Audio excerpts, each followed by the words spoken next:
Salve, salve, internauta! Vamos continuar com a nossa aula fácil de genética, certo? Eu falei na aula passada que as características aí são passadas parte por pai e parte pela mãe. Então os cromossomos são sempre em dupla, os nossos cromossomos. Um é de origem materna e o outro é de origem paterna. Um é quase cópia do outro. A diferença está nos genes, que apesar de ocuparem a mesma posição e terem a mesma função, eles podem ser um pouco diferentes, né? Por conta aí dos nossos pais terem características diferentes, certo?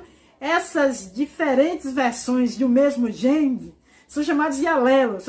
Veja bem, eu disse que um gene nem sempre são iguais, os genes. Quando o gene para uma característica do pai é igual ao gene para a mesma característica da mãe, a gente chama esse alelo de homozigoto.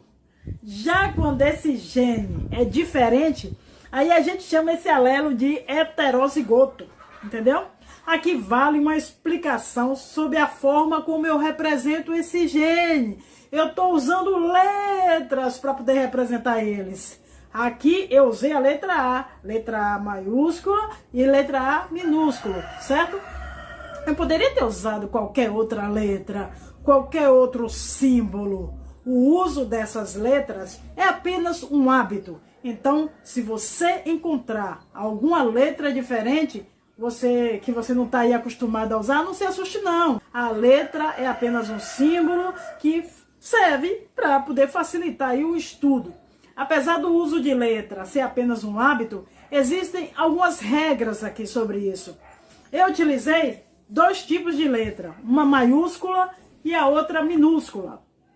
A letra maiúscula indica o gene dominante.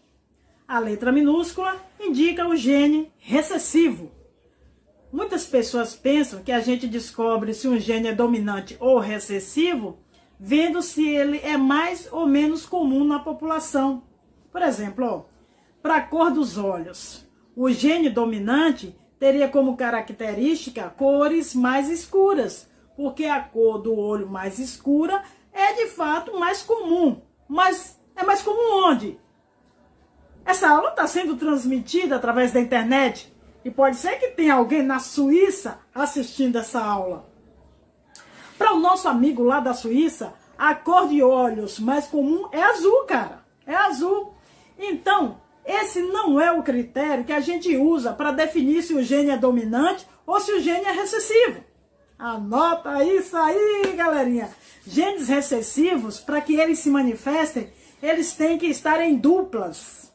Tem que ser dois genes recessivos, dois. Já os genes dominantes se manifestam mesmo que eles estejam sozinhos. Neste caso, eles são chamados de dominantes porque eles inibem a ação do gene recessivo.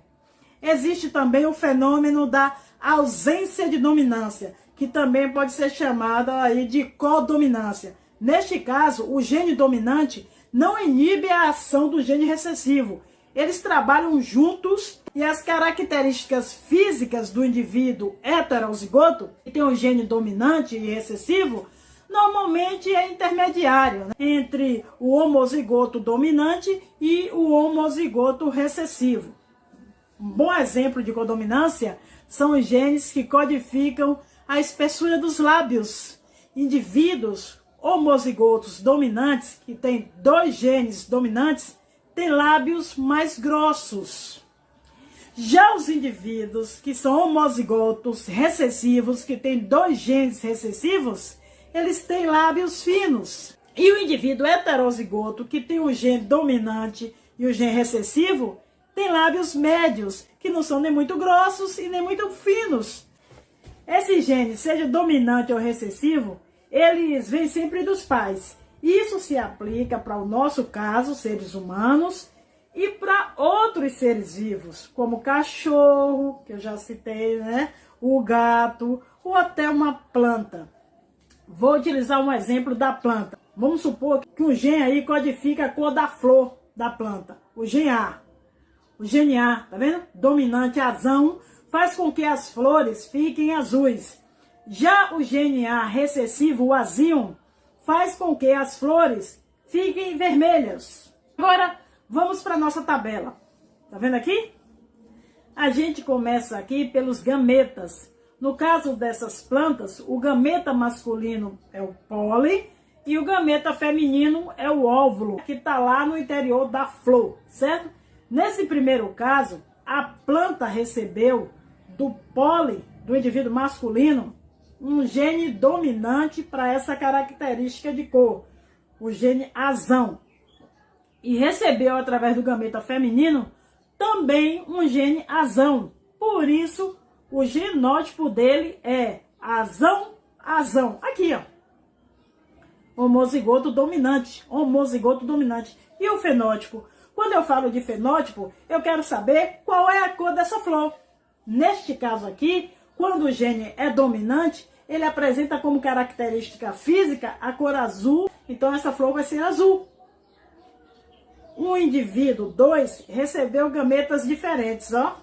O pólen carregava o gene dominante, o azão, e o óvulo continha o gene recessivo, o azinho. Por isso, o genótipo dele é azão-azinho. No caso, é um heterozigoto, também chamado de híbrido, heterozigoto.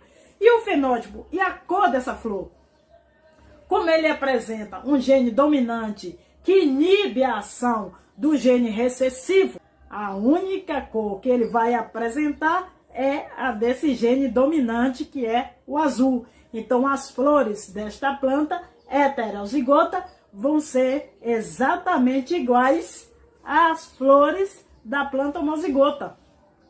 Fenótipo do indivíduo homozigoto é exatamente igual ao fenótipo do indivíduo heterozigoto. Fenótipos são iguais.